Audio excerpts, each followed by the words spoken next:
तो मध्य प्रदेश में चल रहा है चिंतन और मंथन। जैसा कि आप जानते हैं, चिंतन और मंथन से जो निकलता है उसे दो कैटेगरी में बांटा जाता है, एक तो विष या अमृत।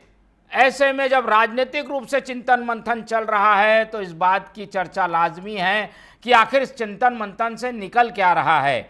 मध्य प्रदेश के सरकार और मंत्रियों के लिए खास तौर पर यह प्रशिक्षण वर्ग, जिसे चिंतन का नाम दिया गया है, वो यहाँ पर आयोजित किया गया है और इसका आज अंतिम दिन है। अमित शाह भी इसमें आए थे, शिवराज सिंह जी ने भी लोगों को टिप्स दिए हैं। लेकिन इस चिंतन मंथन से निकलेगा क्या और क्या कुछ सीख कर यहाँ से सरकार जाएगी, इसी पर आज हम चर्चा करेंगे। आज पहुँचे हुए हैं राजनाथ सिंह मंत्रियों को टिप्स देने के लिए। विधायक भी यहाँ मौजूद हैं, सांसद भी मौजूद हैं। ऐसे में इस पूरे चिंतन मंथन से क्या कुछ निकलने वाला है, इसी पर आज चर्चा करेंगे। मध्य प्रदेश में सरकार ने जो काम किया है, सुशासन का जो मॉडल लेकर वो चल रही है, उसे और बेहतर बनाने के लिए इसे शुरू किया गया है, जिसमें कहा यह भी जा रहा है कि मिशन 2028 की बात भी की जा रही है, कार्यशैली को बेहतर बनाने की भी बात है और साथ ही साथ इस बात पर भी जोर दिया जा रहा है कि जनप्रतिनिधि अपना जनता से कनेक्शन कैसे बढ़ाए, ट्रांसफॉर्म हो जनप्रतिनिधि, कुछ अपडेट के साथ लोगों के बीच जाएं। इस बात की क्लास पहले अमित शाह ने ली, शिवराज सिंह चौहान ने भी अपना उद्बोधन दिया, मोहन यादव ने भी उद्बोधन दिया है और अब समापन में पहुंचे हुए हैं रक्षा मंत्री राजनाथ सिंह। क्या कुछ हो रहा है इसमें, क्या कुछ निकल कर आ रहा है, क्या इस पूरे चिंतन मंथन से विष मिलेगा या फिर अमृत, इस बात की जानकारी के लिए सीधा रुख करते हैं हमारे मध्य प्रदेश के न्यूज़ एडिटर अतुल पाठक जी की ओर और उनसे समझने की कोशिश करते हैं कि जो ये चिंतन मंथन का दौर चल रहा है, प्रशिक्षण शिविर 3 दिन के तीसरे दिन में हम चर्चा कर रहे हैं, तो आखिरी दिन क्या होने जा रहा है और इससे कुछ खास निकलकर जो अंदर से बातें आ रही हैं जरूर शेयर करें। मोहन जी, जैसा कि 3 दिन का ये सत्र, बीजेपी तो इसको बहुत महत्वपूर्ण मान ही रही थी और बीजेपी का ये इंटरनल असेसमेंट का तरीका कह सकते हैं, इम्प्रूवमेंट की एक प्रोसेस कह सकते हैं। जैसा कि बीजेपी के बारे में कहते ही हैं, भोजन बैठक विश्राम वाली पार्टी है और यही उसकी यूएसपी है। साथ में भोजन करना, बैठक करना और चिंतन मनन करके अपने कार्यकर्ताओं को, नेताओं को, मंत्रियों को, जनप्रतिनिधियों को बूस्ट करना, उनके अंदर अनुशासन लेकर आना, ये इस तरह की चिंतन मंथन बैठकों का तरीका हुआ करता है। लेकिन इस बार का जो 3 दिन का सत्र है, ये काफी लंबा सत्र है। पहले तो 1-2 दिन या एक दिन में ही 2-4 घंटे के इस तरह के सत्र आयोजित होते थे, लेकिन पचमढ़ी जैसे हिल स्टेशन में 3 दिन का सत्र आयोजित किया। 3 दिन के सत्र की शुरुआत केंद्रीय मंत्री, गृह मंत्री अमित शाह ने की और अमित शाह के जो तेवर थे, उन्होंने जो हिदायतें दी, निश्चित रूप से मध्य प्रदेश के बीजेपी नेताओं के लिए एक अलार्म था कि भाई आप सबसे पहले तो अनुशासन में आइए। ये बोलने का जो कीड़ा है इसको थोड़ा कम कीजिए, सोच समझकर बोलिए, तोल मोल कर बोलिए। आपका एक बयान पार्टी पर किस तरह से भारी पड़ जाता है, ये आपने हाल ही में देखा ही होगा। तो विजय शाह और उप मुख्यमंत्री जगदीश देवड़ा के 2 बयान, जिसने पूरी भारतीय जनता पार्टी, सरकार, ऑपरेशन सिंदूर सबको कटघरे में खड़ा कर दिया। पार्टी को आज भी इन दोनों नेताओं के बयान पर अपना स्टैंड लेते नहीं बन रहा है और शायद यही वजह रही इस चिंतन मंथन शिविर की। कहीं ना कहीं केंद्रीय नेतृत्व ने कहा होगा कि आप सबको बुलाइए, एक साथ सबको समझाया जाए, क्योंकि मध्य प्रदेश के नेताओं में बोलने की कुछ ज्यादा ही जल्दबाजी होती है और वो बहुत उत्साहित होते हैं, हर मुद्दे पर राय रखते हैं, चाहे मध्य प्रदेश के विधायक हो, रामेश्वर शर्मा हो, नरोत्तम मिश्रा हो, मंत्री हो, कैलाश विजयवर्गीय हो और भी तमाम मंत्री, जिनमें विजय शाह तो सबसे नंबर 1 पर आते हैं। ये बोलने में बहुत आगे और हर मुद्दे पर अपनी राय रखते हैं।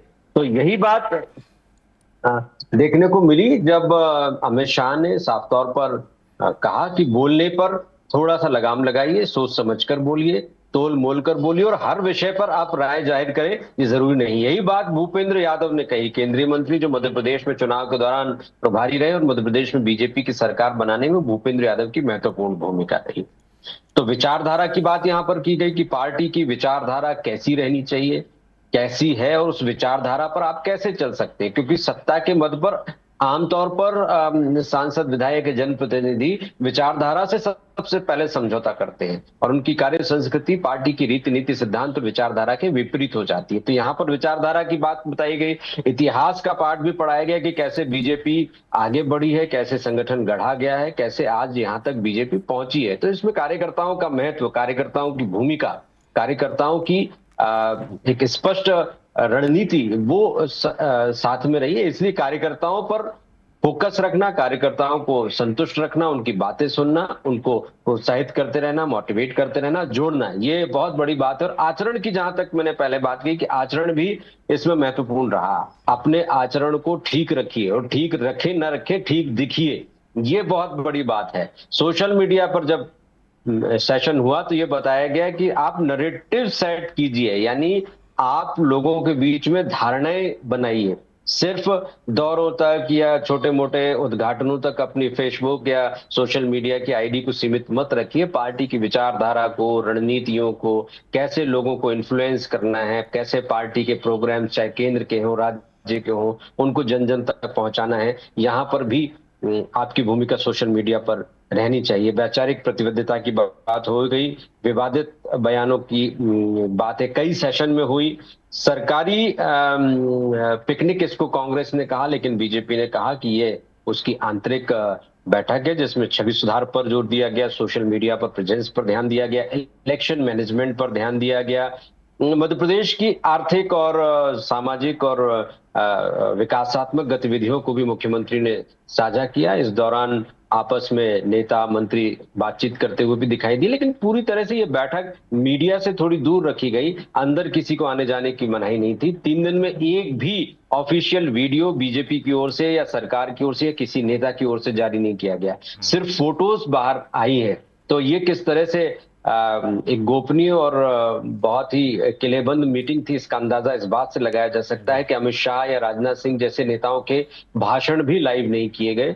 तो बीजेपी इसे बहुत गोपनीय रखना चाहती थी, क्योंकि ये चिंतन मंथन अमृत की तरफ जाना था। कहीं विष न निकल जाए, फिर कोई ऐसी बात ना मीडिया के माध्यम से फैल जाए जो फिर किरकिरी का विषय बन जाए। इसलिए इस बैठक में मीडिया को प्रतिबंधित रखा गया और किसी तरह के वीडियो फुटेज, ऑडियो वीडियो कोई भी बाहर शेयर करने की मनाही रखी जी। और राजनाथ सिंह जी जब आए हैं तो उनके वो क्या विषय पर अपनी बात रख रहे होंगे आज, उनका क्या विषय दिया गया है? देखिए, राजनाथ सिंह जो है वो समापन भाषण देने आए हैं, तो वो संगठन की बात भी करेंगे, इतिहास से लेकर आज तक के सफर की बात भी करेंगे, क्योंकि वो राष्ट्रीय अध्यक्ष रहे। तो राष्ट्रीय अध्यक्ष रहते हुए पार्टी को बेहतर ढंग से जानते हैं। और सबसे बड़ी बात यह है कि मध्य प्रदेश से राजनाथ सिंह का बहुत गहरा ताल्लुक रहा है, इंटरेस्ट भी रहा है। पहले जो मध्य प्रदेश की सरकारें बनी है, राष्ट्रीय अध्यक्ष के नाते या पार्टी के वरिष्ठ नेता के नाते उनकी गहरी भूमिका रही है, नेता के चुनाव से लेकर तमाम संगठनात्मक गतिविधियों तक में।